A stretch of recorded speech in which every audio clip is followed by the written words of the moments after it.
Palembang dan masyarakat Indonesia, salam Hotman Paris. Sudah ratusan warga Palembang menghubungi Hotman melalui DM dan WA mengadu. Katanya diduga ada oknum DPRD memukuli seorang gadis di pom bensin di Palembang hanya karena tidak mau dipotong antrian ngisi bensin. Apakah benar dia oknum DPRD? Kalau memang dia adalah oknum DPRD atau merupakan aparat tergolong pejabat, ayo kita lawan. Hotman Paris siap berangkat ke Palembang untuk melawan hal-hal seperti itu dan tidak minta dibayar alias gratis. Coba dicek dulu apakah dia oknum DPRD Palembang.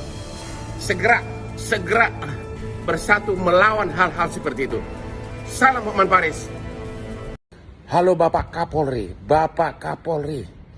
inilah saatnya Bapak bertindak. Tolong perintahkan kepada Kapolda Palembang agar oknum DPRD itu segera dijemput malam ini. Dan ditahan. Bapak Kapolri. Negara ini negara hukum Bapak. Tolong dong Pak, saya yakin, saya percaya dengan Pak Kapolri. Saya pengagum Kapolri. Ayo Bapak Kapolri perintahkan Kapolda Palembang. Jemput oknum DPRD itu sekarang dan segera tahan. Jemput dan segera tahan.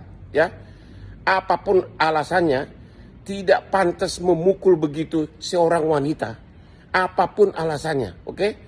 Bapak Kapolri, saya adalah pengagum Kapolri. Saya yakin Bapak Kapolri tegas seperti sebelumnya. Tunjukkan malam ini bahwa Polri masih berwibawa. Malam ini juga jemput DPRD itu, oknumnya, dan segera ditahan.